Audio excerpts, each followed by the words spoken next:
What's up, everybody? It's Pirate Stacker, and it's Friday. Pretty exciting. Everybody loves Friday. I know I do. In fact, cheers to Fridays. We'll get this out of the way early. Nothing like some rum. Whew. Feeling good. So, we had a video yesterday, and I was so excited about the Yeti coin, which is down there. Beautiful. I forgot to show you, I got a bunch of these little containers in. And I got some other containers. Man, I might have thrown the other ones out. I don't even remember. So these just hold 10 rounds. Now I like these because I'm new to stacking and I'm kind of all over the place. And with these, I feel as though I can stack in small quantities and get somewhere, because at this point 10 of any one round is kind of a lot to me, and there's so many things I want to collect that having to get 20 of something seems like a pretty daunting task. So 10s are perfect. So I got a bunch of these in, which I'm excited about. Forgot to show you. Of course, this Yeti coin. Holy smokes. So today, we're going to talk about a couple of things. Diversifying your stack. Obviously, silver is my priority, but I do stack other things. You know, I'm not a prepper per se. I'm not a preparedness guy, but I'm more than happy to protect my investments. So, and I got a family. So I tend to try and get some of this stuff when it's a deal, and I don't know if any of you are avid enthusiasts, but right now it's tough to find ammo. So when I go somewhere and they got some in, it's on a good price, even if it's not what I typically shoot, I'll stack it because there's value in it. So what I did want to talk about today, though, was some interesting things, or my own experience to share with you as far as stacking tools, things for the beginner. I'm a beginner, so I'll tell you a little bit about my journey. New to stacking, but you know, I've always enjoyed coins and other things. So this right here is a loop, a jeweler's loop. This is great just for looking at whatever the piece is you're looking at. You can see it magnifies.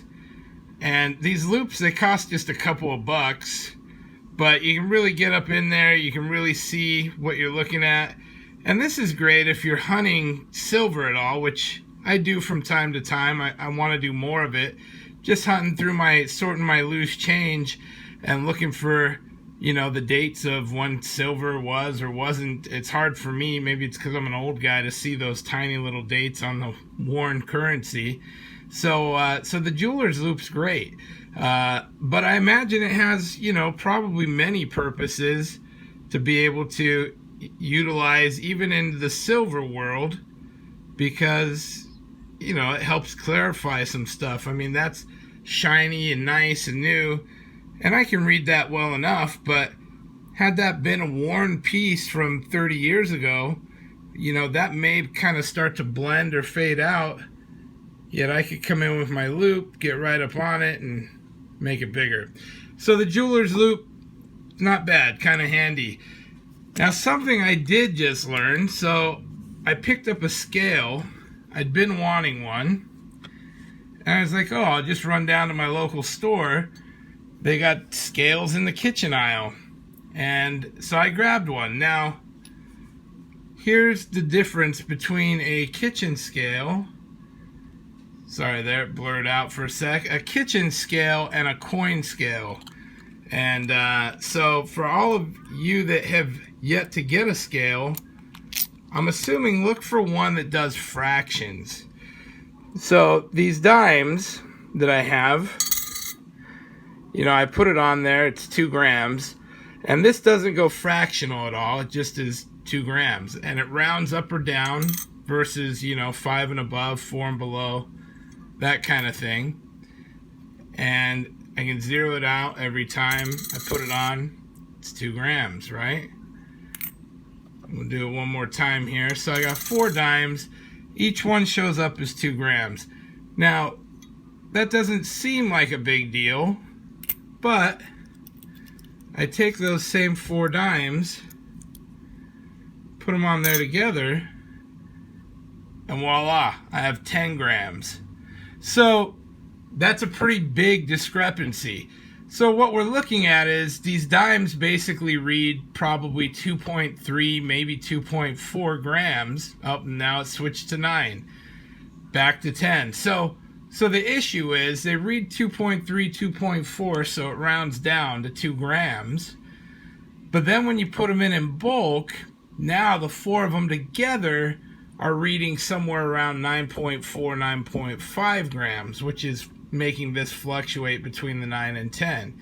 Now, it doesn't seem like a huge deal, but if I'm dealing in gold, it's a big deal. You know, silver, that's not as big of a consequence, but gold, grams matter. For sure, grams matter. And, you know, so I looked through the instruction booklet. I mean, it's a nice little scale. Cost me $20.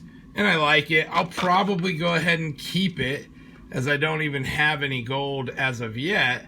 But again, that's definitely something to be aware of. And had I known or realized what I was looking for, you know, I'd have known to look for that. Does it do decimals? And, you know, it's my mistake. This is a learning process. This is why I'm sharing my mistake with you.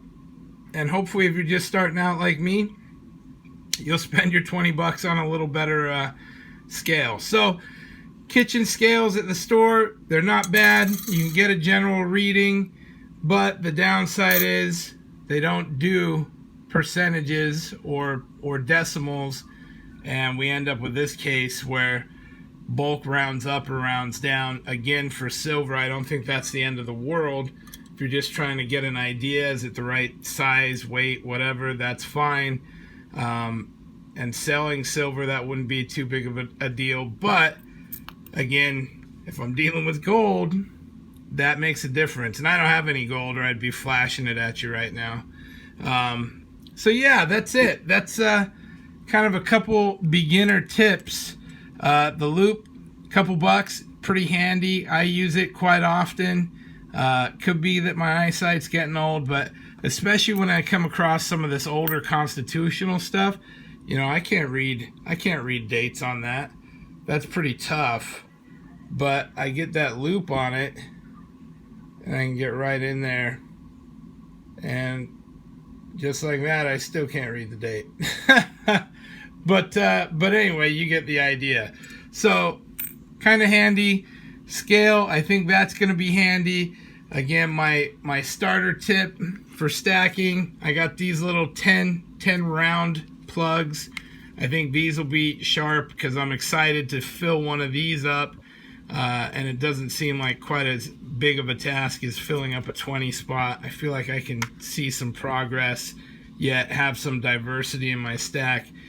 And that's it. And of course, any of my enthusiasts out there, you can find it, stack it. You know, that's it's not only gold and silver that has value. And I can definitely say that I'm quite happy to have an extra stack of this stuff around.